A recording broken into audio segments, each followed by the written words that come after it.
Hey, you busy? Mm-mm. Okay, let me run something past you real quick. So, I just had an interesting ordeal. hmm you may not notice about me, but from time to time I get triggered. Yes, it is surprising news. Sarcasm has entered the chat. Um, Something very interesting has happened today, and I could not wait to get to this phone call to call you. I have understood the wiser that I become and the more that I grasp and truly dissect and apply the knowledge that I've learned, I am starting to understand how powerful women truly are. The fact that the way in which God made us and how we are wired and how we think and all the intricacies about us, there is something so divine about a woman. We bring life into this earth. We house all the different titles that we have. We are able to push through the different barriers and things that's put before us. We can push aside pain to go ahead and birth our purpose. We can go ahead and, push through any adversity. There is something about a woman's strength that is uncanny to anything that is physically and ultimately in this earth at this time. And I believe in my heart of hearts that the most dangerous species on this planet is a healed woman. Yes, I said all that to say about a woman, but I feel like I need to go ahead and give that caveat of a healed woman. And I tell you where this comes from. I, in my own self, can look back and see all the different variations of myself. The broken-hearted little girl who didn't have her dad in her life, and then the chip on her shoulder, defensive, growing into a woman that had a toxic relationship with her mother, and then, all the different failed intimate relationships, and then the backstabbing friendships, and all the different, you can go back in life and pretty much plot point according to your age or the year or what have you. You're like, yeah, that I was a different person at that time and space in my life. If you have a life that has continual growth, I am someone that I'm very, very centered on growing. I don't want to grow in age. I want to grow in wisdom. I want to grow in stature. I want to grow in knowledge. I want to grow in understanding. And who I am today, I love her. Oh my goodness, I love her. I am not down on her. I'm not hard on her like I used to be. I am giving myself the space to be so that I am allowed the plateau to become. And I absolutely love this woman that I'm evolving to. Today I had a conversation that pinpointed the fact that I have grown beyond my years. There are some elements about me today that was not there a few yesteryears ago, and it is because of the fact that God has single-handedly healed me from my soul outwardly and is coming out in my physical. Do you know how many people I've had within the last couple of months say, man, you're glowing? And it's not a pregnancy. I'm not doing a new face regime. It's not a new vitamin. It is simply that I am starting to live my life from the inside out. How I truly feel is how I am displaying in life.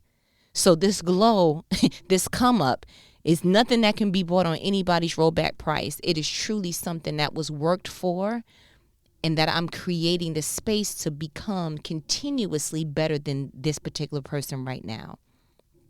So let's get to the story, because you already know everything that happens in our conversations is pinpointed from something that actually occurred. Today I was having a conversation with a woman, and little by little we've been discussing certain things, and she went ahead and said that she has been feeling some form of resentment towards her husband. And so I was like, okay. And so when I got past the whipped cream and the sprinkles, and okay, let's get to the layers of the cake that mattered. When I got to that portion, it was simply dissected into two things: unspoken expectations, which are absolutely dangerous, coupled with the fact that she could not see through another lens.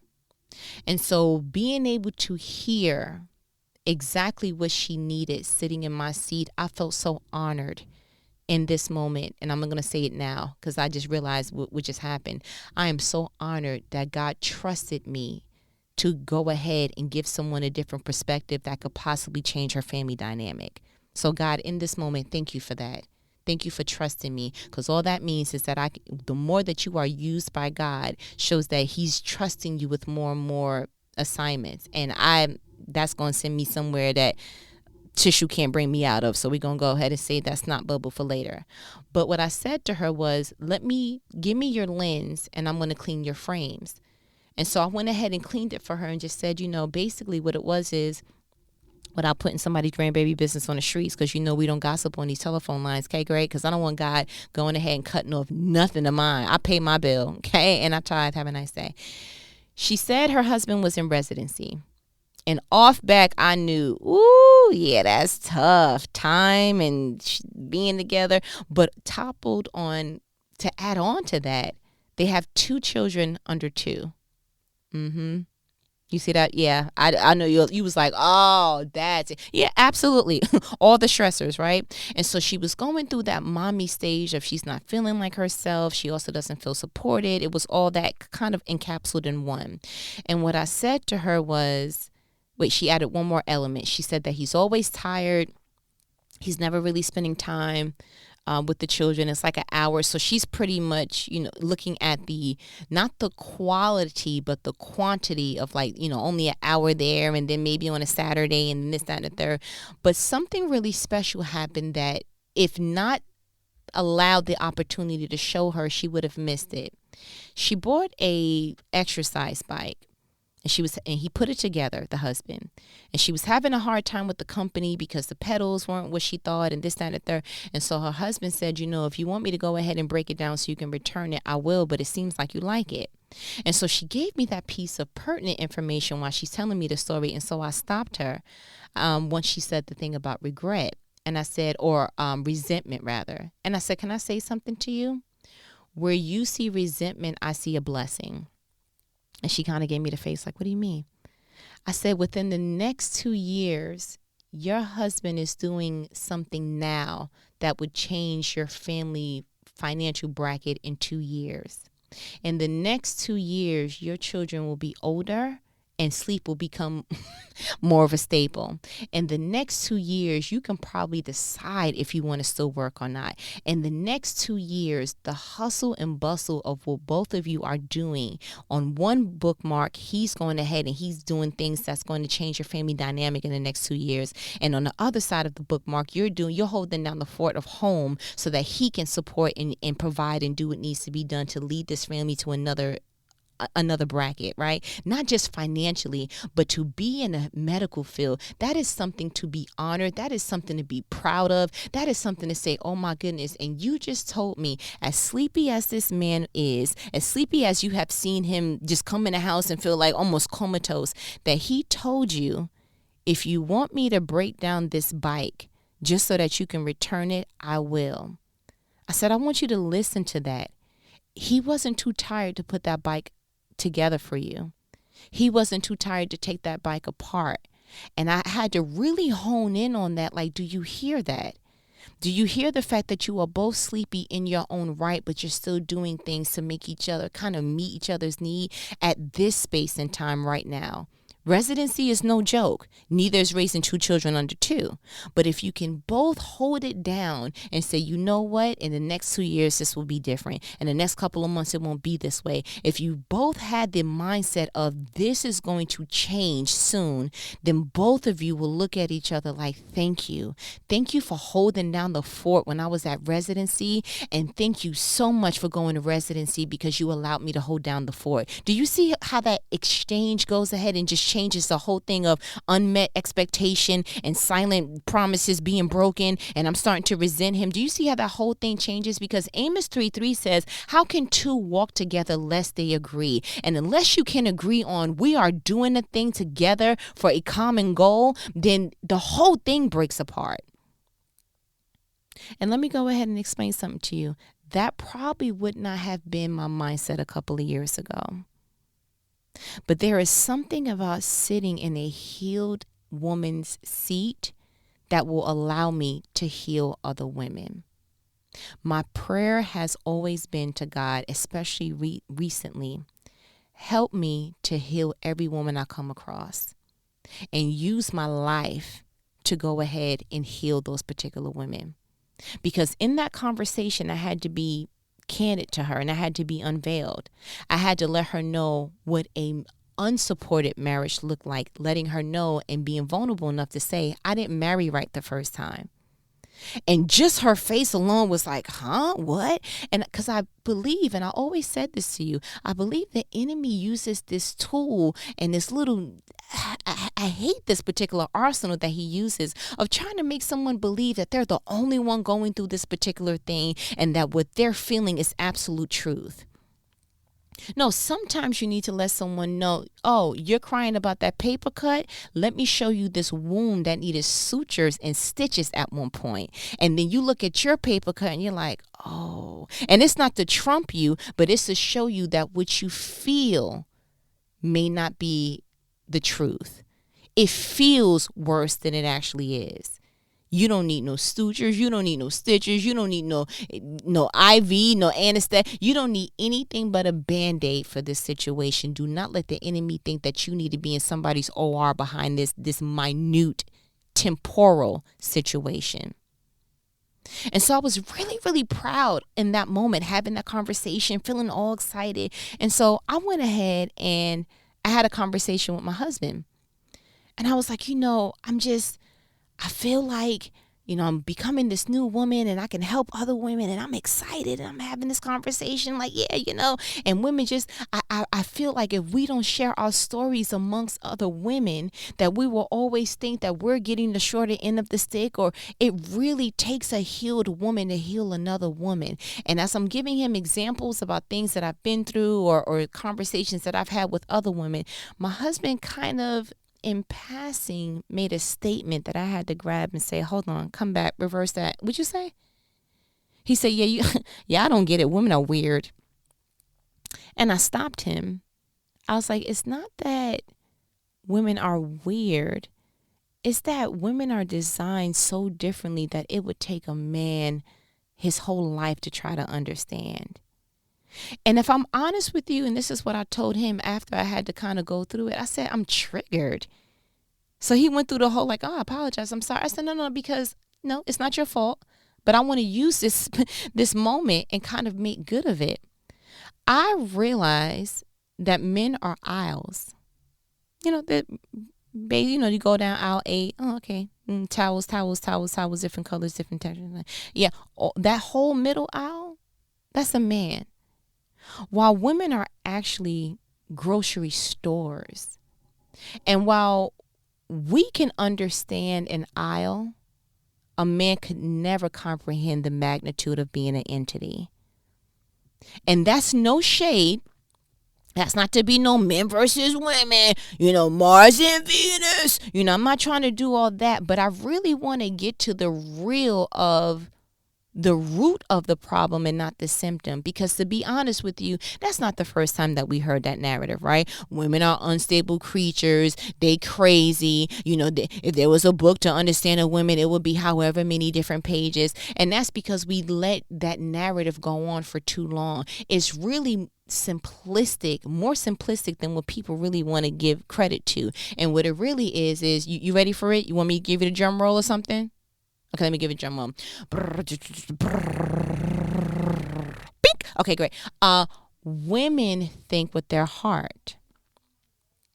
Oh, dun, dun, dun. Oh no, spoiler alert, who knew, blah, blah, blah, all the things. Stay tuned. You're going to figure out more next time on Dragon Ball Z. I don't know. But that is such a alien trait that one piece of inclusion that God gave women, that we think through our hearts, has the entire world aiding to this narrative of women are crazy. They're weird. They're unstable creatures. But guess who made that narrative? Men. But also guess who aided to that narrative, by breaking hearts, by lying, by not being forthcoming about a few things, by giving false promises, by giving false hopes. Guess who did all that? Oh, men. Yeah, yeah, that's kind of how that happens. And while no shade to my husband, I am so glad that we were able to have that conversation, because what I said to him was, you will never understand how it feels to continuously think through your heart, put other people before you, and then have people look back at you and say, you're weird. Just because they solely don't understand how to live life through that organ. You guys can go into a store and say, this is what I'm going to the store for. Come out of the store, come back home. We can go to the store, but also pass by another store where there's a sale and say, man, my son, my daughter, my niece, my nephew, my blah, blah, blah, they will look really cute in that. And then we will purchase that. And then we'll try to continue to get to the store that we were getting into. And then we'll be like, man, I'm hungry.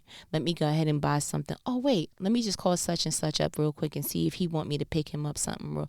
Or let me see if the kids on my way back, if they want me to.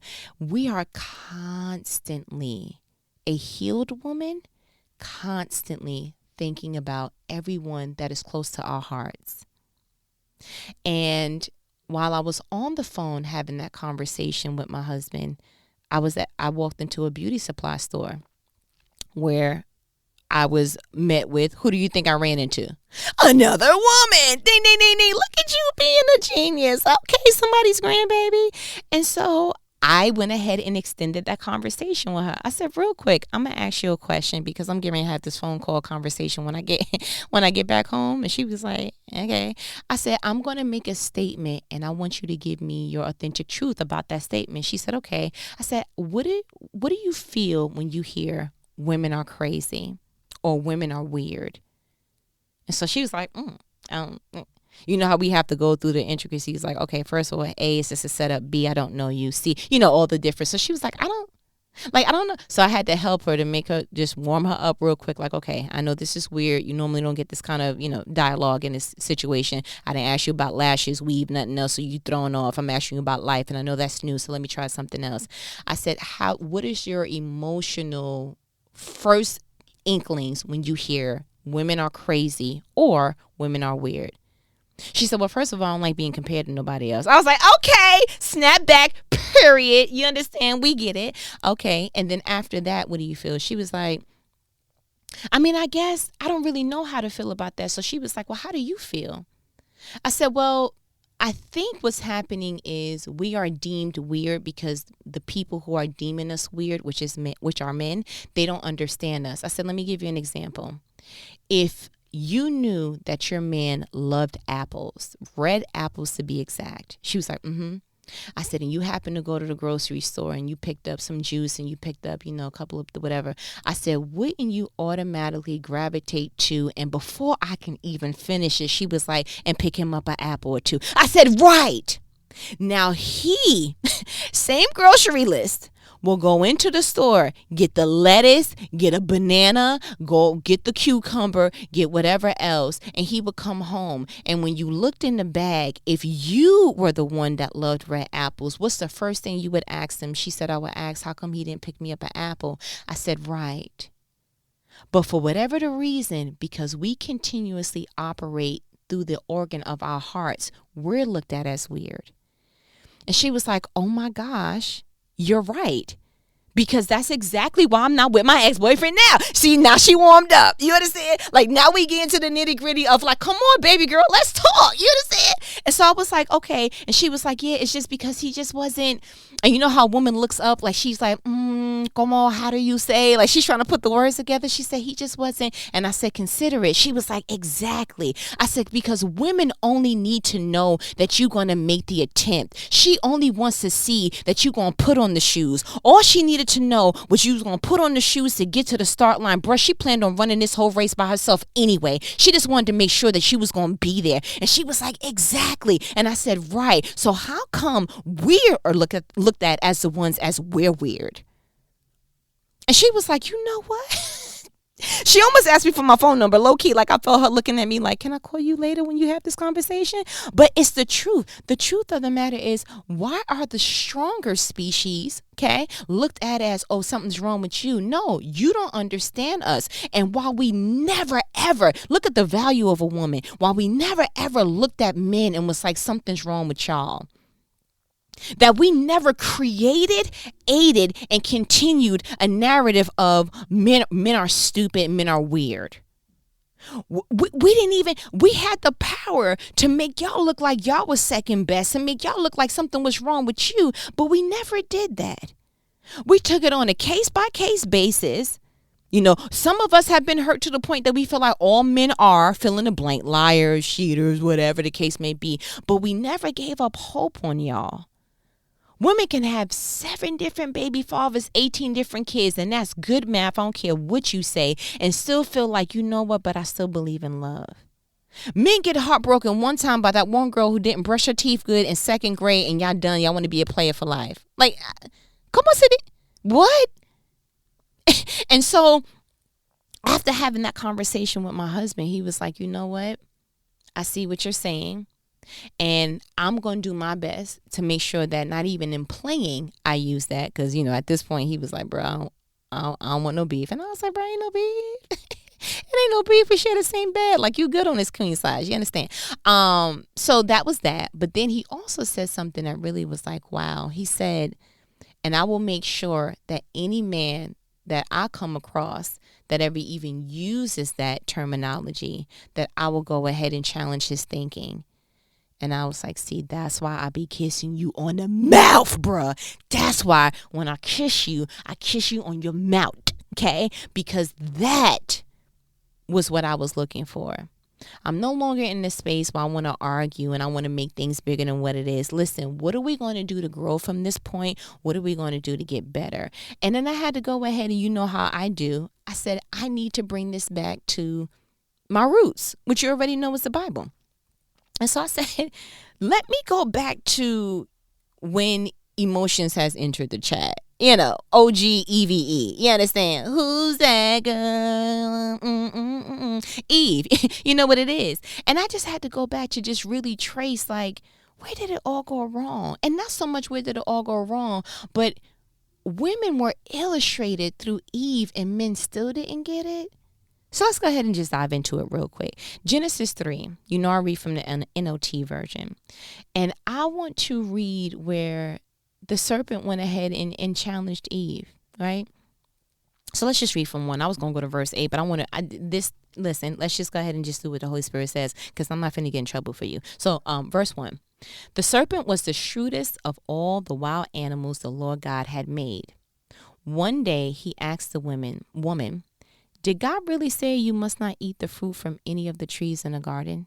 2, of course we may eat fruit from the trees in a garden. The woman replied, sarcasm probably, like, bruh, yeah, he said that. Have a nice day. 3, it's only the fruit from the tree in the middle of the garden that we are not allowed to eat. God said you must not eat it or even touch it. If you do, you will die. 4, you won't die, the serpent replied to the woman. 5, God knows that your eyes will be open as soon as you eat it, and you will be like God, knowing both good and evil. 6, the woman was convinced. She saw that the tree was beautiful and its fruit looked delicious, and she wanted the wisdom it would give her. So she took some of the fruit and ate it, and then she gave some to her husband who was with her, and he ate it too. 7, at that moment, their eyes were open and they suddenly felt shame at their nakedness. So they sewed fig leaves together to cover themselves. I want to go back to verse 6, that second to last verse. The woman was convinced.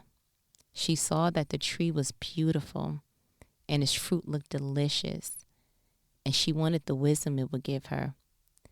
So she took some of the fruit and ate it, and she gave some to her husband who was with her, and he ate it too.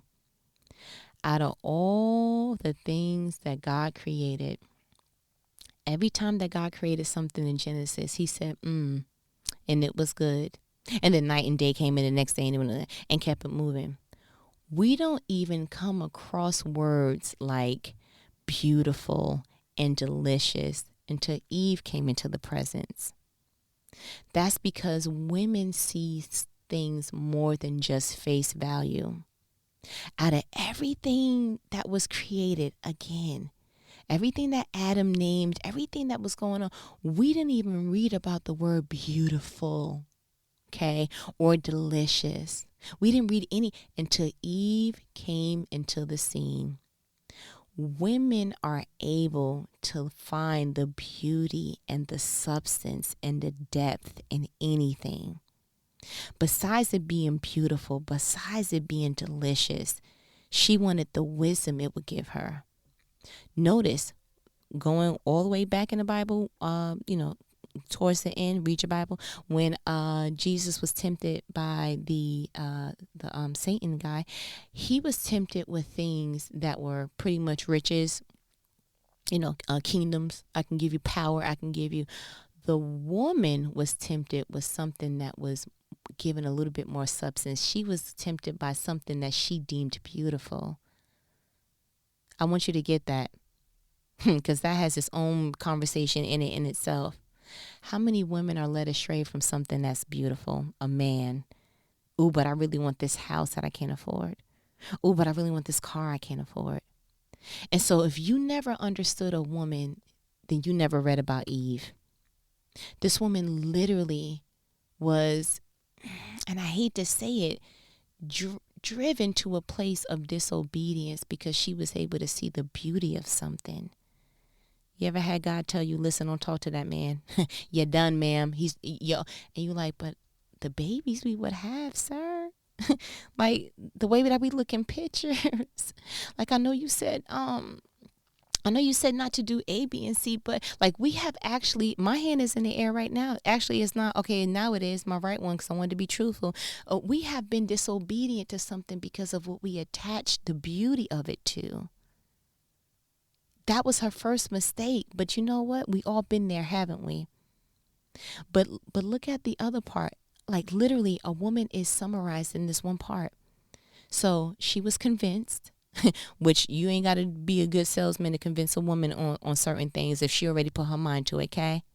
She saw that the tree was beautiful and the fruit looked delicious. Okay, great. And she wanted the wisdom. She wanted that wisdom that God had. But look at this. So she took some of the fruit and ate it. And then she gave some to her husband who was with her, and he ate it too.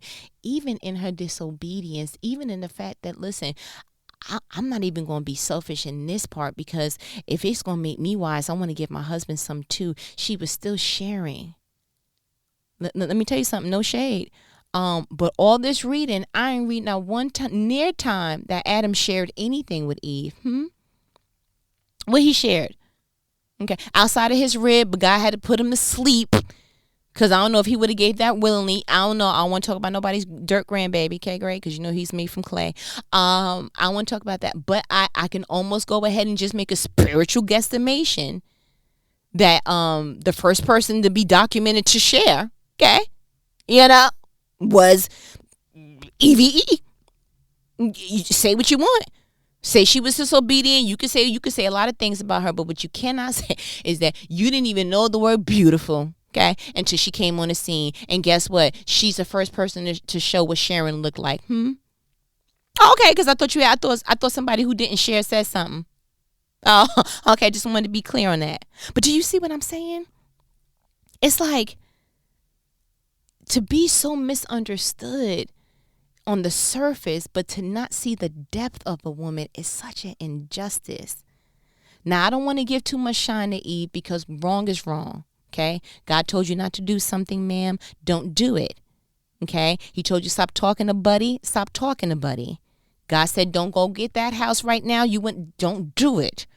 God said don't apply to that right now.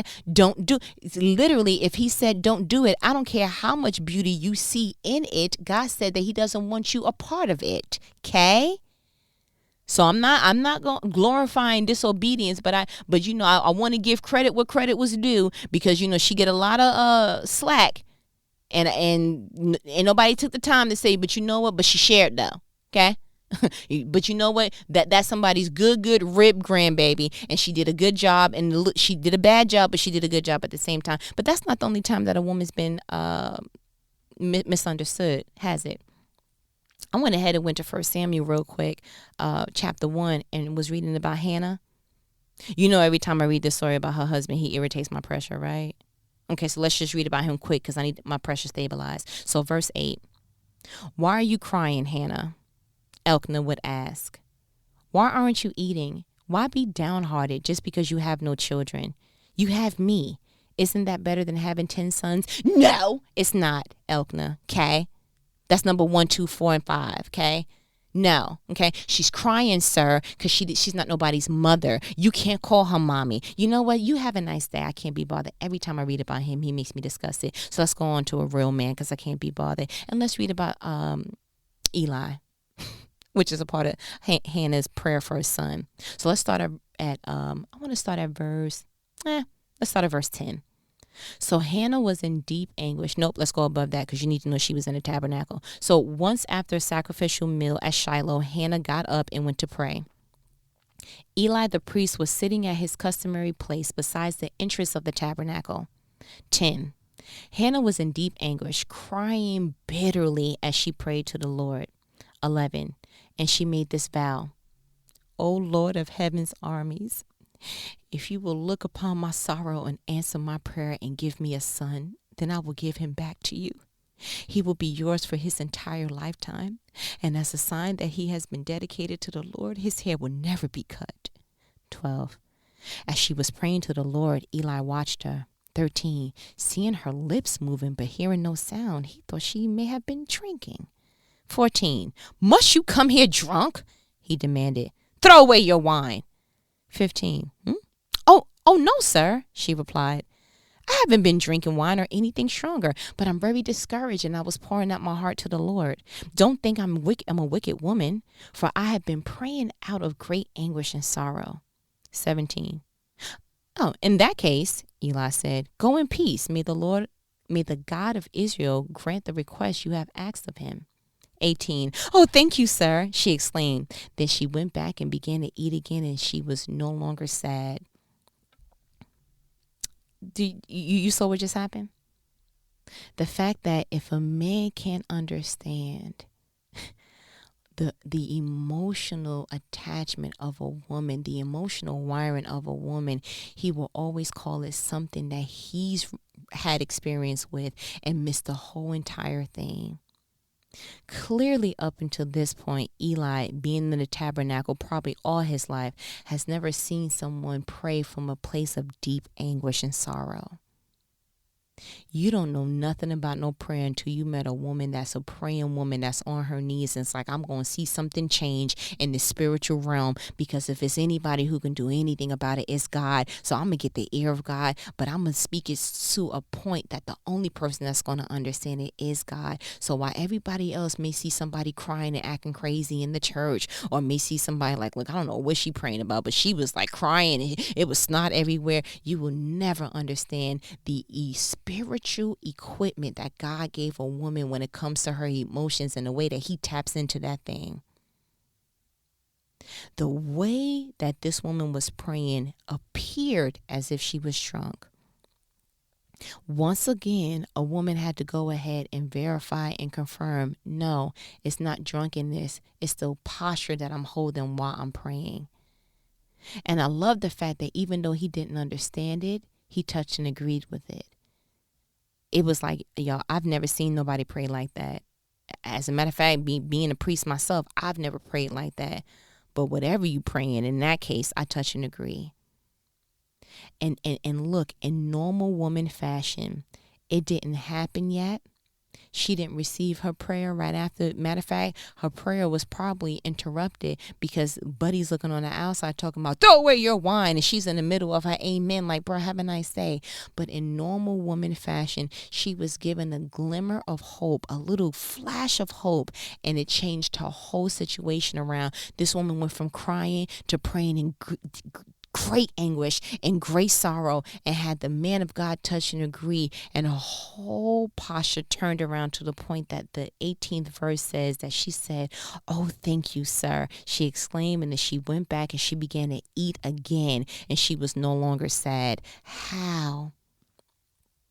How does a woman do that? How does a woman push through something with a glimmer of hope? How does a woman get excited that a check is coming in the mail and it didn't come yet? How does a woman get to the place that she knows she's pregnant and she can name a child, but she hasn't seen the child yet? How does a woman know, you know what, it's not going to be like this for much longer. I'm going to get some sleep in a little bit. I'm not going to be in this pay grade much longer. I'm going to work my way up and I'm going to do this, that, and the third. And she gets a little glimmer of future hope and it changes her now posture. How? You will never understand a woman, sir. You will never understand a woman, sir. Do you see what I'm trying to illustrate here?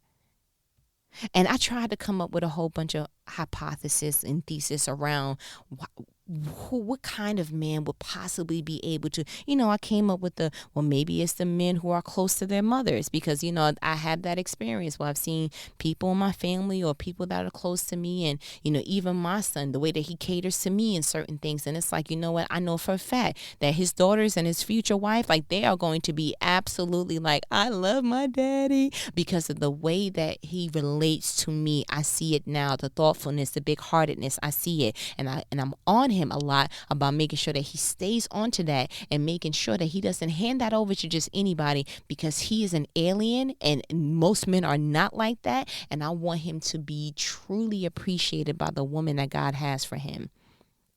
So I thought for one moment, like, maybe it's the men who are close to their mothers. Then I'm like, well, maybe it's men who have sisters, a whole bunch of sisters where, you've heard a man once in the blue say, oh, that's because, I got 4 sisters. I get it. Like, so you're like, dang, he had the head start, bro. Like, I don't know. Or maybe it's the men who view their father figure nurturing their mothers. So you get the super duper head start because you literally see it played out in real life in front of you. So you just go ahead and just cut and paste and do what you saw your daddy do. Like, maybe, but I don't think that excuses anyone else who may not have had these air quote theoretical head starts. I look at that like, you know what? Yes, maybe the average person in college is in their 20s. But if you enter college in your mid 40s, that doesn't mean that you can't still graduate in a timely fashion with a high GPA and with dignity. Yes, the people who are in their 20s probably got a little bit of an advantage because their brain is fresh off of high school, okay, grade. They're already in that working mode. You probably got 20 plus, 10 plus years away from entering the information. Like, the last time that I even seen this kind of math problem, sir, the last time I even wrote a paper, okay, I got to take a whole new writing class. I don't know nothing about where you put the semicolon or nothing to that degree. And you're probably really far removed from it, but that doesn't mean that you cannot get the same goal and obtain the same thing with a level of dignity like anyone else. So even if a man didn't have, the father figure and the mother and the closest to the mother, even if you didn't have all that, you're just going to have to be like that 40-something-year-old in college. You're going to have to work a little harder, but it can be done. But I wanted to just illustrate the fact that a man's natural posture is just to not understand a woman. It's just, that's the natural posture. It's, I don't get it. Woman, throw away your wine. When God came down in the cool of the day and asked Adam, like, bro, what did you do? He said, this woman you gave me, bro. She out here sharing and caring. Like, I don't even know what sharing is. I've been eating all my food by myself for years. And then you created this woman I got to share with somebody. Like, bro, I don't know nothing about this. Like, literally, the natural debunk was blame it on her, while the woman's natural response to the fruit was share it with him. You see the difference in that? So if it was happening in biblical times, you already know that it's going to continue to happen now. So my challenge to my ladies, I need you, I'm asking you to be exactly what you always have been, but be the healed version of that. Because only an entity, only a grocery store can understand a grocery aisle. And to my men, my healed men, I really, really, really want to ask that I don't want you to be the whole store, because I feel like that would really just haywire the whole wiring of you, right? But I really want you to get to the place that you're like, if nothing at all, I want to understand the woman that God gave me through and through. Not asking you to understand every woman, because we're customized to the covering that God gave us. All you have to do is cover us properly. We are the engine, you are the hood.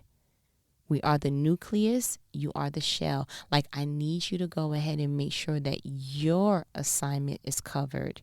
And whatever your assignment needs, that you come out of yourself and you do exactly that. Whatever her love language is, whatever her dislikes are, I need you to hone in, understand, and I need you to literally put that into practice as often as you can. If every day sounds overwhelming, then you need to, I don't care if you have to set your alarm to remind yourself, I have to go ahead and apply this love language, because a woman only needs to see that you bring in a grain of salt to the table and she'll make you a whole Thanksgiving spread. It's a unfair advantage. Don't make it an unfair disadvantage. Do you understand that? But look, I feel like you got what you needed. Okay? You know what these conversations are. They are life-provoking conversations, conversations that not everybody's going to be telling you. These conversations, spilling a tea, giving you the honey, giving you the lemon, and then sipping it with you. Not everybody's going to do that. Okay? But look, I'm gonna go ahead and let me go. I'm gonna tell my husband we were talking about him because he's somebody's grandbaby, and then we're gonna go ahead and have another conversation where we don't discuss nobody else's grandbaby without them knowing. Okay? All right. I'll talk to you later. Later.